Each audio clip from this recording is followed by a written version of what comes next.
Marcus wiped the grease from his hands as he walked through the salvage yard, his boots crunching on scattered metal fragments. The alien trader standing near his shuttle looked nervous, constantly glancing at the sky as if expecting trouble. Marcus had seen plenty of off-world visitors in his 20 years running the repair shop, but this one seemed different, more desperate. The trader was a Keltharian, recognizable by his blue-tinted skin and 4 arms. He kept wringing his hands while speaking in broken standard. "You buy metal, yes? Good price, very good price. No questions asked." Marcus raised an eyebrow. In his experience, when someone said no questions asked, that usually meant questions should definitely be asked. But business had been slow lately, and scrap metal was scrap metal. Depends on what you're selling and how much you want for it. The alien led him to his shuttle's cargo bay. Inside sat what looked like a large metallic crate, roughly the size of a small vehicle. The metal gleamed with an odd iridescence that Marcus had never seen before. It was clearly alien technology, far more advanced than anything he usually worked with. "This is power core housing," the Keltharian explained quickly. "Completely dead, no energy. Just expensive metal for melting down, very rare alloys worth much money." Marcus ran his hand over the surface. The metal felt warm despite being in the cool shade of the cargo bay. There were no visible seams or joints, as if the entire thing had been grown rather than built. Strange symbols were etched into various surfaces, but they were so faint they were barely visible. "How much?" Marcus asked. 5,000 credits, the trader said immediately. "Normally worth 50,000, but I need quick sale." Emergency situation. Marcus knew that even if it was just exotic metal, 5,000 was a steal. The stuff looked like it could be worth 10 times that amount just for raw materials. But the trader's nervous behavior was setting off alarm bells in his head. "What kind of emergency?" Marcus probed. The Keltharian's 4 eyes darted around nervously. "Family troubles. Need money fast for medical bills. You understand, yes?" It was obviously a lie, but Marcus had learned not to dig too deep into his customers' personal business. Half the people who came to his shop were running from something or someone. As long as they weren't bringing violence to his doorstep, he preferred to stay out of it. 3,000, Marcus countered. "Deal." The alien agreed so quickly that Marcus immediately regretted not lowering his offer even more. They completed the transaction with a simple credit transfer. The Keltharian helped him move the crate into his workshop using an anti-gravity dolly, then practically sprinted back to his shuttle. Within minutes, the craft was lifting off and disappearing into the afternoon sky. Marcus stood alone in his workshop, staring at his new acquisition. The crate was definitely beautiful, covered in intricate patterns that seemed to shift slightly when he wasn't looking directly at them. He'd seen optical illusions in alien tech before, but this was something else entirely. He spent the next hour examining the exterior, looking for any way to open it. There were no obvious latches, buttons, or access panels.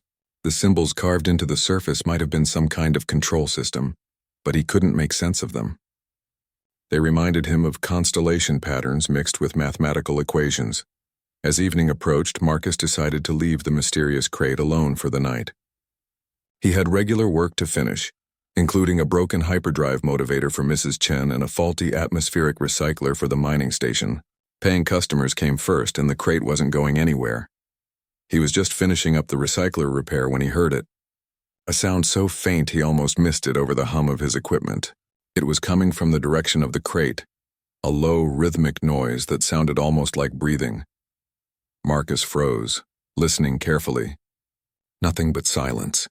He must have imagined it. Power cores didn't breathe, dead or otherwise. He shook his head and went back to work.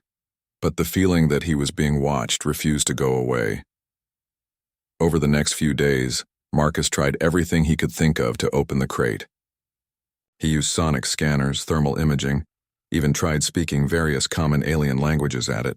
Nothing worked. The thing remained sealed tight as a vault, but the sounds continued. Always when he was focused on something else, always just at the edge of hearing. Sometimes it sounded like breathing, other times like a faint scratching or tapping. When he stopped to listen directly, the sounds would cease immediately. Marcus began to wonder if he was losing his mind. Stress from running a business alone could do that to a person. He'd been working 18-hour days for months, surviving mostly on coffee and determination. Maybe his brain was just playing tricks on him. On the third night, he decided to set up an audio recorder near the crate. If there really were sounds, he'd have proof. If not, he could put the whole thing to rest and maybe consider taking a vacation. The next morning he checked the recording. Most of it was just workshop ambient noise and the occasional vehicle passing outside. But at 3:17 a.m. there was something else. A series of rhythmic taps, almost like a coded message. Then what definitely sounded like breathing, followed by a low growling sound that made the hair on his arms stand up. Marcus played the section over and over. There was definitely something alive inside that crate. But what, and more importantly, how long had it been in there? The Keltharian had claimed it was just a dead power core, but he'd obviously been lying about more than just his family emergency. Marcus found himself staring at the crate with new eyes. Those symbols weren't decorative or functional markings. They were warnings, and judging by how nervous the trader had been, whatever was inside this thing was probably dangerous. The smart thing would be to contact the authorities, or maybe try to find the Keltharian and demand answers. But Marcus had never been particularly smart when it came to mysteries. His curiosity had gotten him into trouble more times than he could count, but it had also led to some of his greatest discoveries. He made a decision that would change everything. Tomorrow he would find a way to open the crate. Whatever was inside deserved better than being trapped in a box, and he was going to find out exactly what he'd bought for 3,000 credits. Marcus spent the entire morning researching alien containment technologies on the galactic net.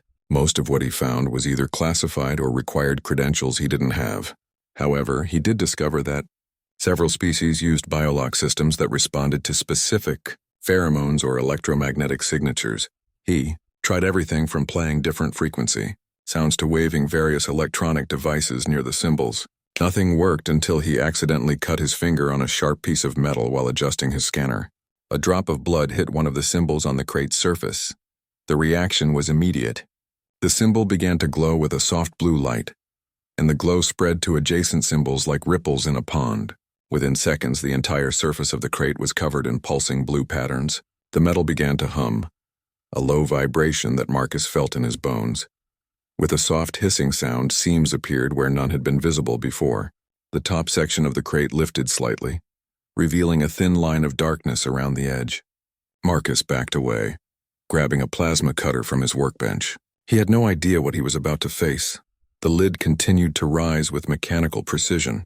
As it opened, a strange mist began to pour out, dissipating quickly in the workshop air. The smell hit him immediately, a wild animal scent mixed with something metallic and foreign. Marcus gripped his plasma cutter tighter, though he knew it probably wouldn't do much good against whatever alien creature was about to emerge. When the mist cleared, Marcus found himself staring at something that defied easy description. It was roughly the size of a large dog, but its proportions were all wrong for any Earth animal. The creature had 6 legs, each ending in paws that looked more like hands with retractable claws. Its body was covered in what appeared to be both fur and scales, creating a pattern that shifted between the two textures as it moved. But it was the creature's head that truly marked it as alien. While vaguely wolf-like in shape, it was larger in proportion to the body, with 3 eyes arranged in a triangle pattern. 2 were positioned where normal eyes would be, while the third sat in the center of its forehead. All 3 eyes were a startling violet color and seemed to glow with their own inner light. The creature was obviously weak. It tried to stand but immediately collapsed back onto the soft padding that lined the crate. Its breathing was labored, and Marcus could see that it was severely dehydrated and malnourished. Whatever this being was, it had been trapped in that crate for a long time. Marcus slowly set down his plasma cutter and approached with his hands visible. The creature's 3 eyes tracked his movement, but it didn't seem aggressive. Instead, it looked desperate and exhausted. "Easy there," Marcus said softly, using the same tone he'd use with a wounded animal. "I'm not going to hurt you." The creature's ears, which were larger and more mobile than any Earth animals, twitched at the sound of his voice. It made a sound that was half growl, half whimper. Marcus could see intelligence in those violet eyes, a clear awareness that went far beyond simple animal cunning. Marcus grabbed a bowl of water from his personal supplies and slowly approached the crate. The creature watched him warily but didn't retreat. When he set the bowl within reach, the being immediately thrust its muzzle into the water and began drinking desperately.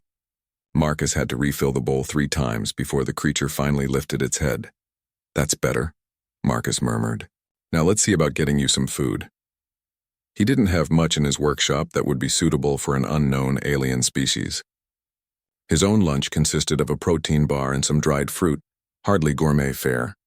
But the creature accepted both offerings eagerly, though it sniffed each piece carefully before eating.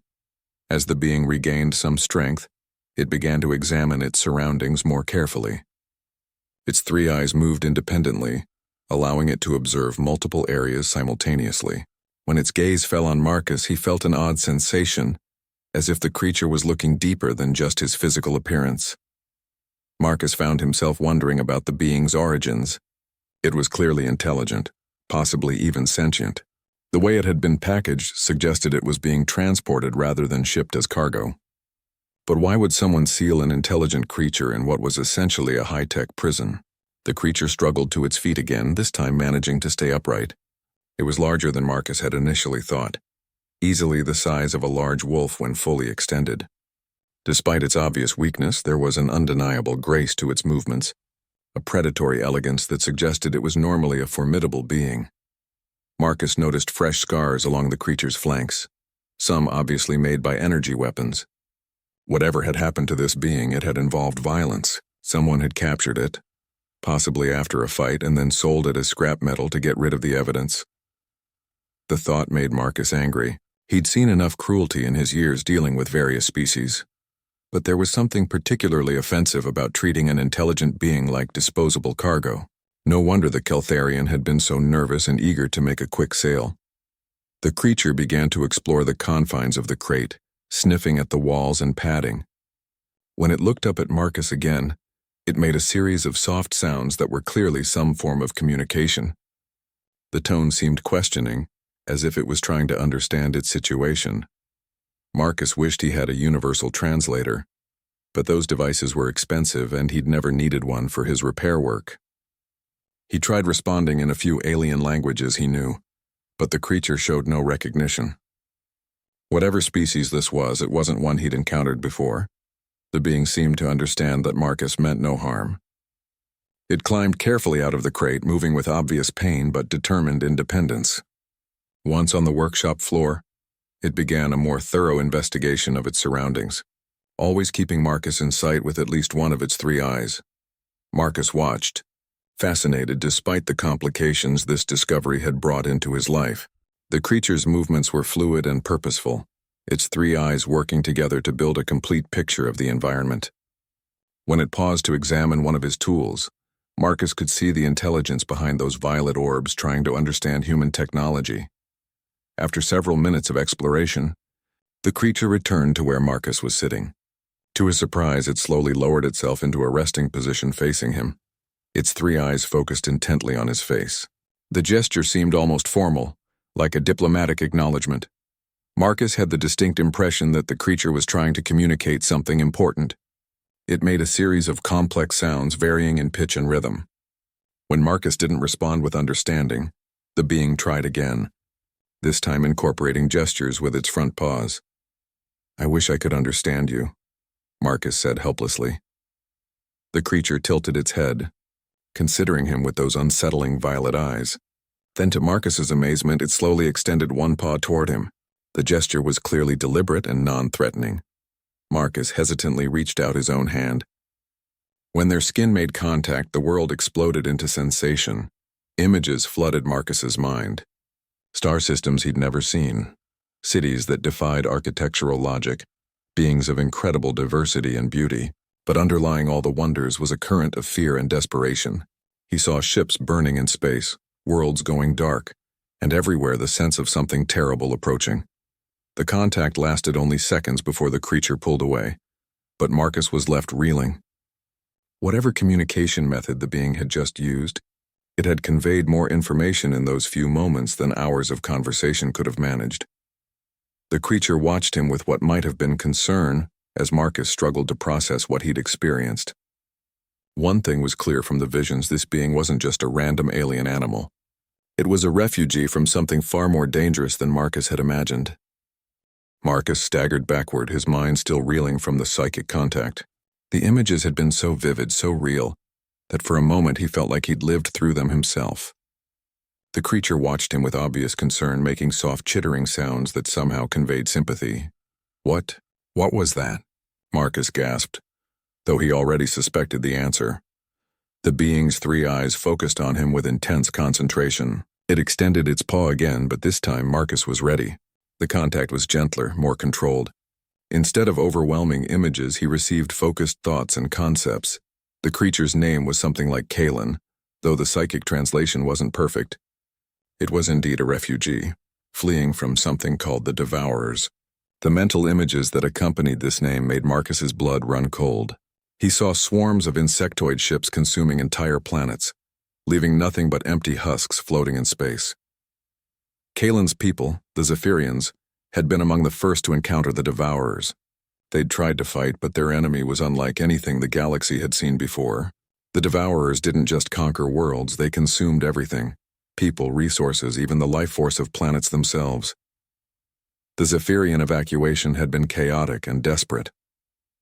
Kalen had been separated from his pack during an attack on their transport ship. The Keltharians who found him had originally planned to sell him to a fighting ring, but when they learned about the Devourers approaching their sector, they decided to cut their losses and get rid of the evidence. Marcus pulled away from the contact, his head spinning with the implications. If Kalen's memories were accurate, the galaxy was facing an extinction-level threat, and somehow he'd become involved just by buying what he thought was scrap metal. The Devourers, Marcus said aloud, testing the word. How far away are they? Kalen's expression grew troubled. He touched Marcus's hand again, sharing images of star charts and tactical displays. The Devourers had consumed 12 systems in the past standard year, moving in a rough line toward the galactic core. At their current pace, they would reach this sector within 6 months. Marcus felt a chill run down his spine. His little repair shop was in a backwater system that most people forgot existed, but it lay directly in the path of this advancing threat. And from what he'd seen in Kalen's memories, no military force had been able to stop them. Why are you showing me this? Marcus asked. The answer came through another brief contact. Kalen's people had been scholars and peacekeepers before the invasion. They'd accumulated vast knowledge about the Devourers during their brief but devastating war. Kalen himself was a keeper of strategic information, someone who understood the enemy's tactics and weaknesses, but the knowledge was useless if he couldn't share it with someone who could act on it. The galactic authorities were either too corrupt, too slow, or too disbelieving to take effective action. Kalen had been searching for someone, anyone who might be willing to help spread the warning. Marcus laughed bitterly. And you think I'm that someone? I'm just a mechanic on a nowhere planet. I fix broken machines, not galactic conspiracies. Kalen's response was a complex mix of emotions and concepts. Hope, desperation, and something else. Recognition. In the brief time they'd been in contact, Kalen had sensed something in Marcus's mind that intrigued him. Humans were an unknown species to the Zephyrians, but there was something about their mental patterns that suggested unusual potential. Marcus stood up and began pacing around his workshop. 6 months until the end of the world, and his only source of information was an alien wolf creature that most people would assume was just an exotic pet. Who was going to believe him? Even if I wanted to help, Marcus said, what could we possibly do? You said yourself that entire fleets couldn't stop these Devourers. Kalen approached him carefully and initiated another contact. This time the images were different. Instead of showing the Devourers' victories, he showed their defeats. There had been a few, small and brief, but significant nonetheless. In each case, the successful defenders had used unconventional tactics, often involving technology or strategies that the Devourers hadn't encountered before. The message was clear. The Devourers could be beaten, but only through innovation and surprise. Their strength came from their ability to adapt to and counter conventional military responses. They consumed civilizations that fought according to established patterns, but they struggled against truly original thinking. Marcus stopped pacing. You think humans might be different enough to surprise them? The affirmation came with a flood of hope from Kalen's mind. The Zephyrian had caught glimpses of human history during their mental contact, and what he'd seen fascinated him. Humans seemed to specialize in impossible victories and last-minute innovations. They had a talent for finding solutions that no rational species would attempt. Great, Marcus muttered. No pressure at all. He looked around his workshop, trying to imagine how anything here could possibly matter on a galactic scale. His tools were basic, his equipment was outdated, and his resources were limited. But Marcus had built his business on fixing things that other people said were unfixable. Maybe that experience was more relevant than he'd initially thought. Okay, Marcus said finally. Let's say I'm willing to try. What exactly are you suggesting we do? Kalen's response was immediate and complex. The Zephyrians had managed to analyze captured Devourer technology before their world fell. They discovered that the enemy's ships and biomechanical components operated on principles that were alien to most galactic species, but might be comprehensible to a species with a different technological foundation. Human technology, from what Kalen had glimpsed in Marcus's mind, was based on different principles than most galactic civilizations. Where others had developed energy-based systems, humans still used a lot of mechanical solutions. Where others relied on biological or crystalline computers, humans used electronic circuits and quantum processing. The differences might be significant enough to develop countermeasures that the Devourers couldn't easily adapt to. But they would need detailed intelligence about Devourer technology and access to manufacturing capabilities far beyond what Marcus's workshop could provide. Marcus rubbed his temples, feeling the beginnings of a massive headache. So you want me to somehow get access to alien technology, reverse engineer it, develop weapons that have never been tried before, and then convince someone to build them. All in 6 months. While keeping both of us alive in the process. Kalen's acknowledgement came tinged with what might have been alien humor. When laid out like that, it did sound completely insane. But the alternatives were either running away or waiting to die. Neither option appealed to the Zephyrian warrior. Marcus looked at his unexpected guest, taking in the obvious intelligence behind those violet eyes, the scars that spoke of battles fought and survived, and the quiet dignity with which Kalen bore his refugee status. This being had lost everything but was still trying to save a galaxy that had mostly given up hope. You know what? Marcus said. I've had worse projects. The relief and gratitude that flowed from Kalen's mind was almost overwhelming.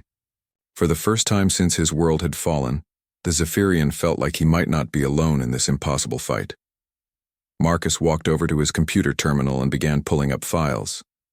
If they were going to save the galaxy, they'd need help. Lots of it. Fortunately, Marcus knew people throughout the sector who owed him favors, had access to resources, or were just crazy enough to believe an impossible story. First things first, Marcus said. We need to get you properly fed and healed up. Then we're going to start making some calls. I know a few people who might be interested in preventing the end of civilization. Kalen settled down near Marcus's workbench, his 3 eyes bright with the first hope he'd felt in months. Perhaps the human would prove to be as adaptable and resourceful as his initial impressions suggested. If so, the galaxy might just have a chance after all. Over the next 2 weeks, Marcus transformed his quiet repair shop into the most unlikely war room in the galaxy. He'd reached out to every contact he had, calling in favors from across the sector. The responses had been mixed, but enough people owed him enough favors that he'd managed to assemble a small but diverse group of allies. The first to arrive was Elena Vasquez, a former military engineer who now worked as a freelance weapons designer. Marcus had fixed her ship's navigation system after she'd been stranded during a particularly nasty divorce, and she'd promised to return the favor someday. She was a stocky woman with graying hair and suspicious eyes, but her knowledge of military hardware was encyclopedic. So let me get this straight, Elena said, studying Kalen with professional interest. You want me to help design weapons to fight an enemy that no one has ever beaten, based on intelligence from an alien who communicates through mind touches. And you're paying me how exactly? With the continued existence of civilization, Marcus replied. Plus, I'll throw in free repairs on your ship for life. Elena snorted. Fair enough. Mind if I talk to your friend directly? Marcus looked at Kalen, who nodded consent. The Zephyrian approached Elena carefully and extended his paw. The contact lasted several minutes, during which Elena's expression went from skepticism to horror to grim determination. Mother of God, she whispered when the contact ended. They really do just consume everything, don't they? Kalen's affirmative was accompanied by images of dead worlds, stripped of all life down to the bedrock. Elena shuddered but nodded firmly. All right, I'm in. but we're going to need more than just good intentions. The next arrival was Dr. James Park, a xenobiologist who specialized in studying alien technologies. Marcus had helped him smuggle some rare specimens off a quarantined world. No questions asked. Park was young, enthusiastic, and completely fascinated by Kalen once he understood what they were dealing with. "This is incredible," Park said after his mental contact with the Zephyrian. "The biological integration in Devourer technology is unlike anything in our databases. They're not just using living components, they're creating hybrid organisms that function as both creatures and machines." "Can we fight them?" Marcus asked. "Maybe," Park said thoughtfully. "Their adaptive capabilities are impressive, but they seem to rely heavily on consuming biological matter to fuel their regeneration. If we could disrupt that process somehow." The third team member was Captain Sarah Chen, a trader who operated a heavily modified cargo ship called the Lucky Strike. She'd been transporting refugees from the Outer Rim, carrying people fleeing ahead of something they called the Darkness. When Marcus explained what Kalen had told him, the pieces fell into place. "I've been seeing the effects for months," Chen said grimly. "Empty systems, derelict ships, and terrified survivors who talk about something that eats planets." "I thought they were exaggerating." Chen brought more than just transportation to their group. Her ship was fast, well-armed, and equipped with some of the best sensor arrays money could buy. More importantly, she had contacts throughout the refugee networks and could provide intelligence about the Devourer's current movements. The final member of their impromptu team was probably the most unlikely. Zix was a reformed pirate, a small green alien with 6 arms and a talent for acquiring things that weren't officially for sale. Marcus had rebuilt Zix's ship after a particularly spectacular crash, and the grateful alien had become something of a regular customer. "You want me to steal Devourer technology?" Zix said after his mental contact with Kalen, "from ships that eat people who try to steal from them." "That's about the size of it," Marcus admitted. Zix was quiet for a long moment, considering the proposition. "Double my usual fee," he said finally. "And I want Elena to upgrade my ship's weapons before we start. If I'm going to die horribly, I want to take some of those bastards with me." With his team assembled, Marcus began to understand the true scope of what they were attempting. Each member brought crucial skills, but they were still just 5 beings against an enemy that had consumed entire star systems. They needed a plan that played to their strengths while exploiting the Devourer's weaknesses. Kalen had provided them with detailed intelligence about Devourer ship designs and tactics. The enemy relied heavily on swarming attacks, overwhelming their targets with sheer numbers. Individual Devourer ships were dangerous but not invincible. However, they had the ability to share information instantly across their entire fleet, which meant that any successful defense would quickly be countered. "The key is hitting them with something they've never seen before," Elena explained as she studied the tactical data. "Something so different from conventional weapons that they won't know how to adapt until it's too late." Dr. Park had been analyzing the biological samples that Kalen carried in his memory. The Zephyrians had managed to capture some Devourer biomechanical components during their war, and Park was fascinated by what he found. "Look at this," he said, projecting a holographic image of a Devourer neural interface. They use a hybrid organic-synthetic network for command and control. The synthetic components handle tactical data, while the organic parts manage adaptation and learning. "So if we could disrupt the connection between the two," Marcus mused, "we might be able to confuse their adaptive responses." "Exactly," Park said excitedly. "And I think I know how to do it. Humans use a lot of electromagnetic technology that other species have moved away from. If we could create a specific type of E-impulse, we might be able to scramble their biomechanical interfaces without affecting purely synthetic or purely organic systems." Elena was already making notes. "I can design the pulse generators, but we'll need to get close enough to test them." Very close. That was where Zix's expertise would come in handy. The reformed pirate had been studying the movement patterns of Devourer scout ships, looking for opportunities to capture one intact. It was incredibly dangerous, but they needed to test their theories against real enemy technology. "There's a scout ship that's been probing the outer edge of this system," Zix reported. "Single vessel, probably doing reconnaissance for a larger fleet. If we could disable it without destroying it, we could learn a lot more about how their technology actually works." Dr. Park finished. Captain Chen had been plotting the movements of the main Devourer fleet based on refugee reports and sensor data from her trading contacts. "We might have 3 months before the main force reaches this sector," she said. "Maybe 4 if we're lucky." Marcus looked around at his unlikely team. They were going to attempt something that no military organization had managed to accomplish: capturing intact Devourer technology and using it to develop effective countermeasures. The fact that they were just a small group of civilians made their chances seem even more remote. But as Kalen had pointed out, conventional approaches had failed. Maybe what the galaxy needed was a completely unconventional solution, and if there was one thing Marcus had learned in his years as a mechanic, it was that the impossible just took a little longer to figure out. "All right," Marcus said, looking at each team member in turn. "Let's get to work. We have a galaxy to save." Kalen's mental touch conveyed approval and gratitude. For the first time since his people's world had fallen, he felt like he was part of a pack again. These humans and their allies might be crazy enough to actually pull off their impossible mission. And if they failed, at least they would fail while fighting rather than running. For a Zephyrian warrior, that was all anyone could ask for. The hunting expedition launched 3 weeks later, with Captain Chen's ship carrying the entire team toward the outer edge of the solar system. Elena had spent every waking hour modifying their equipment, while Dr. Park prepared containment systems for whatever biological samples they might recover. Zix had scouted the target extensively, mapping its patrol routes and behavioral patterns. The Devourer scout ship was unlike anything in conventional databases. It moved through space with an unsettling organic fluidity, its hull seeming to pulse and shift as if it were alive, which according to Kalen's intelligence it partially was. The enemy had long ago blurred the line between their technology and biology, creating vessels that could heal, adapt, and grow. "Targets following its usual patrol route," Chen reported from the pilot's chair, slow and methodical, scanning everything in its path. Marcus watched the alien vessel through their view screen, feeling a mix of fascination and revulsion.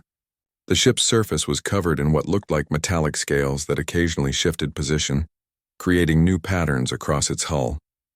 Sensor tendrils extended and retracted as it moved, tasting the vacuum of space for signs of life or technology. "Remember," Elena said, checking her jury-rigged EM pulse generator one last time, "we only get one shot at this. If the pulse doesn't work, that thing will adapt and we'll never get another chance to use this method." Kalen's mental touch provided reassurance and tactical advice. The Zephyrian had studied Devourer scouts during his people's brief war, and he knew their weaknesses. Scouts were intelligent, but not as heavily defended as larger vessels. They relied more on stealth and speed than armor and weapons. "Approaching optimal range," Zix announced from his position at the weapons console.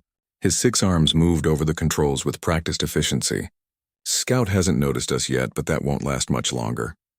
Dr. Park was monitoring their biological sensors, trying to get readings on the Scout's living components. "The organic portions are definitely active," he reported. "Neural activity is off the charts, and I'm detecting some kind of distributed consciousness. This thing might be more aware than we thought." The scout ship suddenly changed course, turning toward them with unmistakable purpose. Whatever sensing organs it possessed had finally detected their presence. "So much for stealth," Chen muttered, bringing their engines to full power. "Elena, how close do you need to be for that pulse to work?" "Close," Elena replied grimly. "Really close. Maybe 1,000 meters." The scout accelerated with frightening speed, its biological components allowing for maneuvers that would destroy a conventional vessel. Weapons ports opened along its hull, revealing organic cannons that glowed with internal energy. "Incoming fire," Chen called out, throwing their ship into evasive maneuvers. The Devourer's weapons were unlike anything they'd faced before. Instead of simple energy beams, the creature fired what looked like living projectiles that moved through space with their own propulsion systems.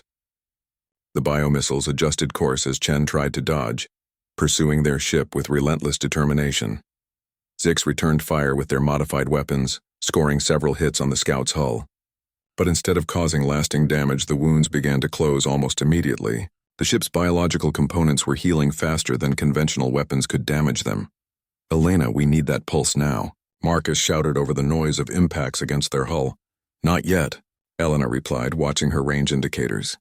"If I fire too early, it won't penetrate their bioelectrical field."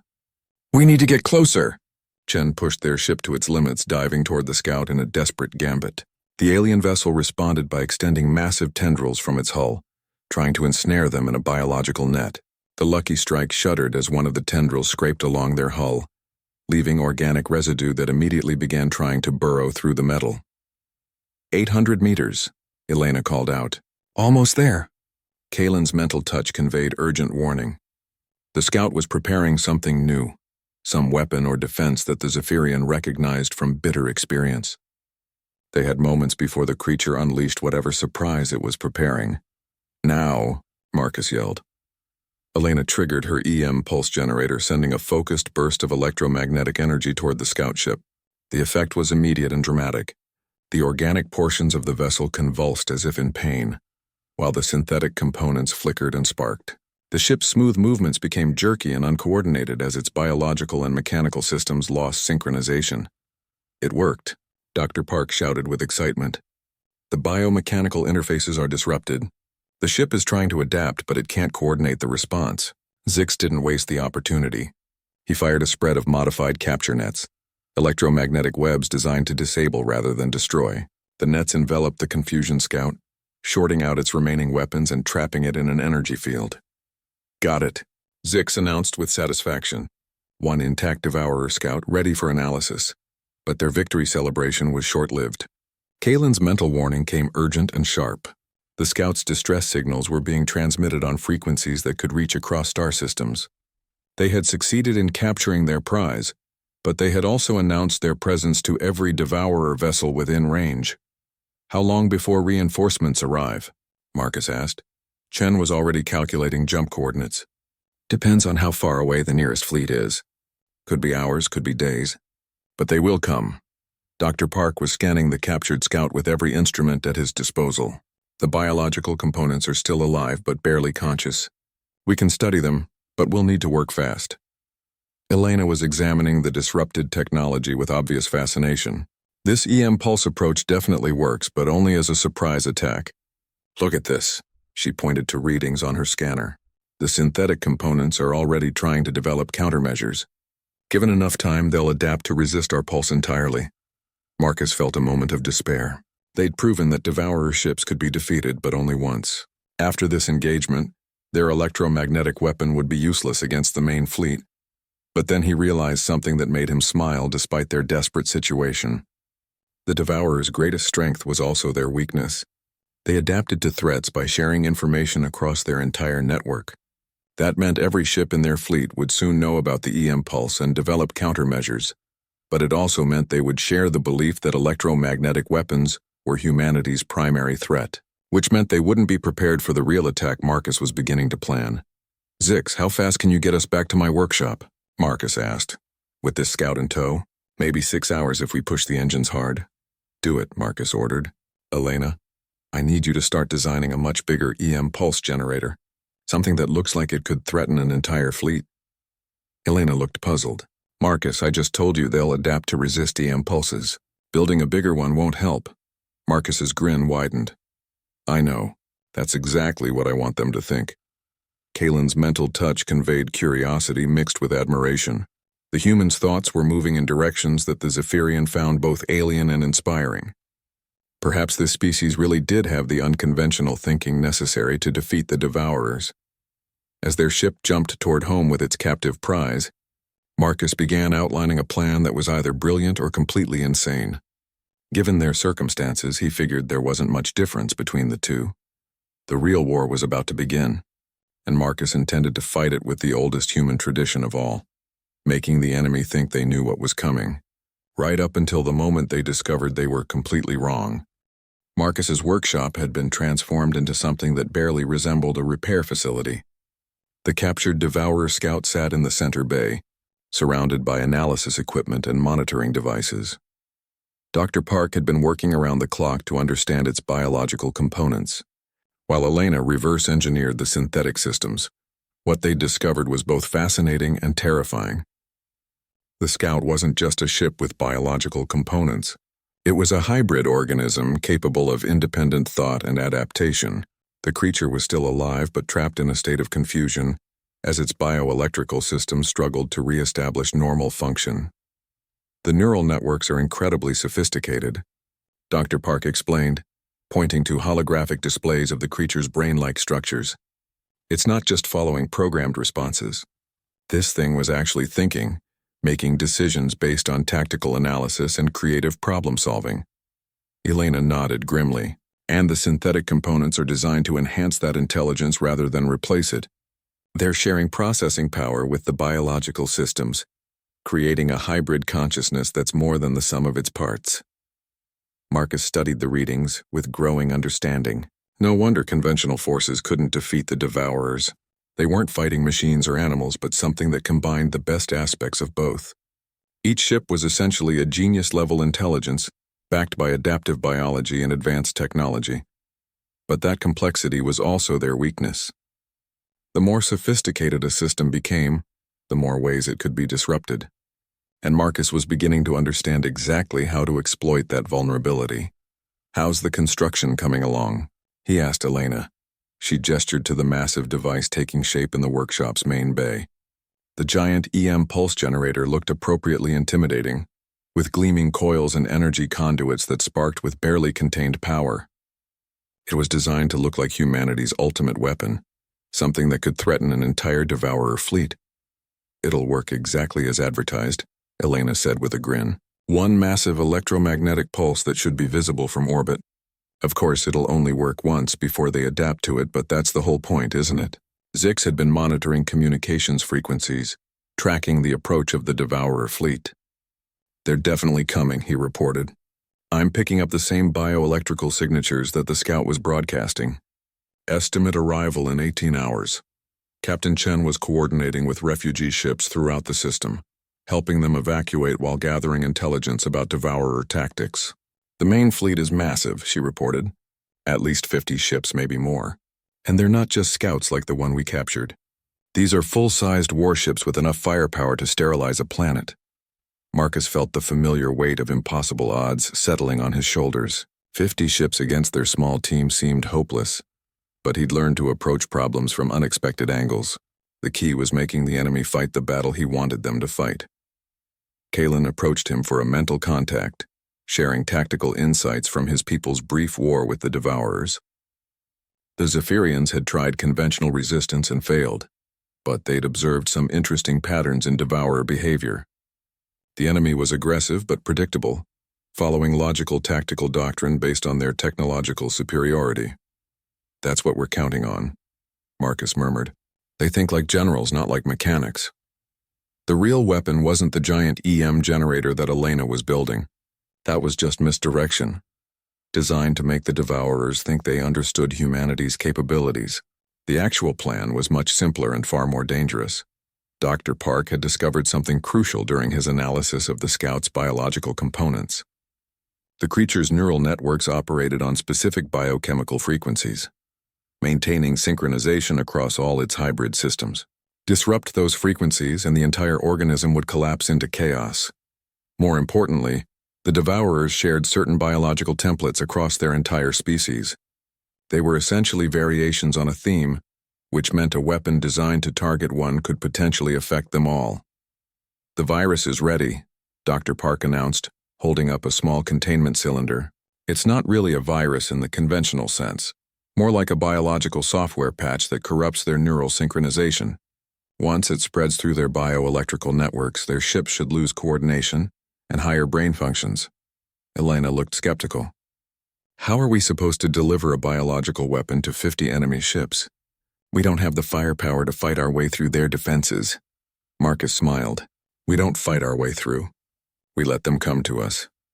The plan was beautifully simple in its audacity. They would use the giant EM generator as bait, making the Devourers believe that humanity's defense relied on electromagnetic weapons. When the enemy fleet arrived, they would see exactly what they expected: a desperate human settlement protected by a single massive weapon. The Devourers would approach cautiously, having already adapted to resist EM pulses based on their encounter with the scout. They would analyze the weapon, determine its capabilities, and then move in for the kill once they were confident their countermeasures would protect them. That's when Marcus would spring his real trap. "The scout ship is the key," he explained to his team. We're going to release it back to its fleet, but first we'll infect it with Dr. Park's virus. The Devourers will welcome their scout home and immediately integrate it back into their collective consciousness. And the virus will spread through their shared neural networks, Dr. Park added with excitement. Within hours, every ship in the fleet should be affected. Zix was already calculating approach vectors and timing. It'll work, but we need to make the release look natural, like the scout escaped rather than was deliberately freed. Captain Chen was studying the tactical implications. The timing has to be perfect. Too early and they'll have time to quarantine the infected scout. Too late, and they'll destroy our decoy weapon before the virus can spread. As they refined their plans, Marcus found himself thinking about the broader implications of what they were attempting. If successful, they wouldn't just defeat this one fleet. They would prove that the Devourers could be beaten using techniques that other species could adapt and improve. More importantly, they would show the galaxy that sometimes the best defense wasn't bigger weapons or stronger armor, but thinking differently about the problem entirely. Kalen's mental touch conveyed approval, and something that might have been pride. The Zephyrian warrior had seen his share of battles, but he'd never encountered a strategy quite like this one. Humans really did approach warfare from completely unexpected angles. 12 hours until the fleet arrives, Chen announced. Everyone ready? Marcus looked around at his unlikely team of allies. They were about to attempt something that would either save the galaxy or get them all killed. Probably both. Let's do this, he said simply. The trap was set. Now they just had to hope the Devourers were as predictable as Marcus believed them to be. If he was wrong, this would be the shortest interstellar war in history. If he was right, it might also be the last one the Devourers ever fought. The Devourer fleet emerged from hyperspace like a nightmare made manifest. 50 organic warships arranged themselves in perfect formation, their hulls pulsing with bioluminescent patterns that spoke of shared consciousness and unified purpose. Each vessel was unique yet clearly part of a greater whole, like organs in some vast alien body. Marcus watched from his hidden observation post as the enemy fleet approached the planet. The giant EM generator hummed ominously on the surface below, its energy readings visible to any sensor array in the system. To all appearances, it was humanity's last desperate attempt at defense. They're taking the bait, Captain Chen reported from her concealed position near the outer edge of the system. Fleet is advancing in standard formation, but they're being cautious.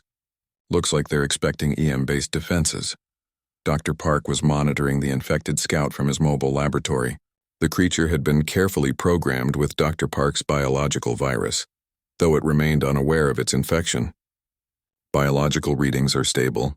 The virus is dormant but ready to activate once the scout reconnects to the fleet's collective consciousness.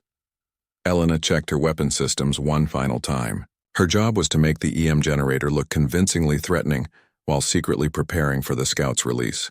Generator is charged and ready. When I fire this thing, it's going to light up every sensor in the system.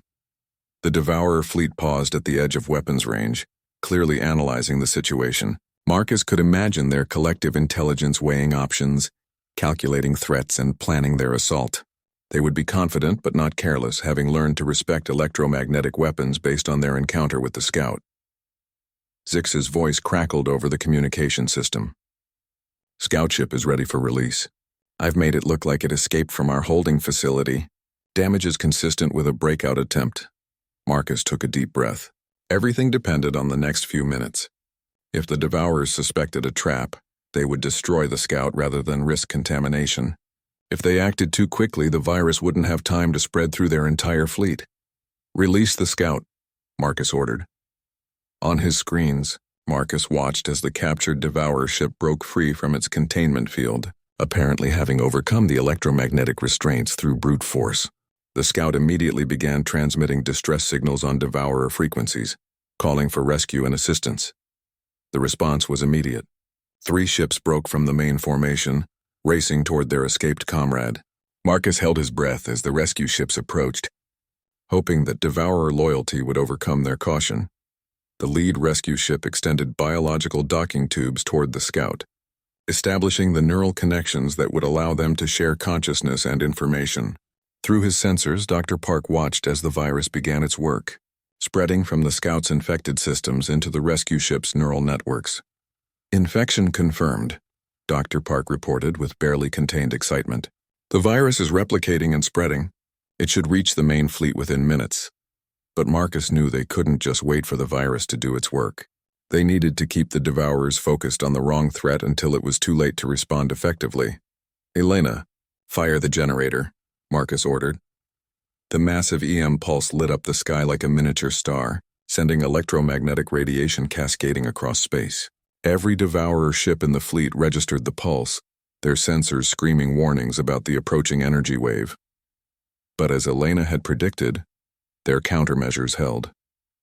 The fleet's bioelectrical shielding absorbed and dissipated the electromagnetic energy, rendering the attack harmless. Marcus could almost feel their collective smugness as they realized that humanity's ultimate weapon was useless against their preparations. The Devourer fleet began its final approach, confident that they had neutralized the primary threat. Their formation was perfect, their coordination flawless, their victory seemingly assured. That's when Dr. Park's virus reached critical mass. The effect began subtly. A few ships started to drift slightly out of formation, their movements becoming less coordinated. Then the biological components of their hulls began to pulse erratically, breaking the synchronized patterns that had marked their collective consciousness. Marcus watched with fascination and growing hope as the virus spread through the fleet's shared neural networks. Individual ships began to exhibit signs of confusion, their organic systems failing to maintain proper coordination with their synthetic components. "It's working," Dr. Park breathed in amazement. "The virus is disrupting their neural synchronization across the entire fleet. They're losing collective consciousness." The first ship to succumb completely was one of the original rescue vessels. Its hull convulsed violently before going completely dark, drifting powerless through space. Within minutes, a dozen more ships were showing signs of severe neural dysfunction. The Devourer fleet tried to respond, but their usual tactics required coordination they no longer possessed. Ships that should have been working in perfect harmony began to interfere with each other's movements. Their collective intelligence fragmented into 50 confused and increasingly desperate individual minds. Panic spread through the fleet as the remaining functional ships realized what was happening. Some tried to flee, others attempted to destroy their infected comrades, and a few simply shut down their biological systems entirely in a desperate attempt to avoid contamination. But it was too late. The virus had been designed specifically to exploit the Devourer's greatest strength, their interconnected consciousness. The very networks that had made them so formidable now became the pathways for their destruction. Captain Chen emerged from hiding, her ship moving to coordinate with other human vessels that had been standing by throughout the system. "Multiple Devourer ships are dead in space. The rest are either fleeing or completely disorganized. I'm reading massive system failures across their entire fleet." Marcus felt a surge of triumph mixed with exhaustion. They had done it. A small team of unlikely allies had accomplished what entire military fleets had failed to achieve. The seemingly invincible Devourers had been defeated not through superior firepower, but through superior thinking. Kalen's mental touch conveyed a complex mix of emotions: relief, gratitude, and something that might have been wonder. The Zephyrian warrior had never imagined that the galaxy's salvation would come from such an unexpected source. "What happens now?" Elena asked as they watched the scattered remains of the Devourer fleet. Marcus considered the question carefully. "Now we make sure this information reaches every species in the galaxy. Dr. Park's virus can be adapted to work against any Devourer fleet, and Elena's EM pulse techniques can be used to set up similar traps." Dr. Park was already making plans. "I'll need to synthesize larger quantities of the virus and develop deployment systems that other species can use. This could be the key to liberating all the systems the Devourers have conquered." Zix was monitoring communications from across the galaxy. "Word is already spreading. Refugee networks are carrying the news, and military commands are requesting detailed tactical information. Everyone wants to know how a backwater repair shop defeated the unstoppable enemy." Marcus smiled at the description. He supposed that's exactly what they were. A backwater repair shop that had approached an impossible problem with basic mechanical principles. Sometimes the best solutions really were the simplest ones. Over the following weeks, the virus and EM pulse combination was deployed throughout the galaxy. World after world was liberated as Devourer fleets succumbed to the biological weapon designed in Marcus's workshop. The enemy's greatest strength became their ultimate weakness as the virus spread through their collective consciousness. The war that had seemed impossible to win was over within months. The few surviving Devourers retreated to the galactic rim, their collective consciousness shattered, and their expansion permanently halted.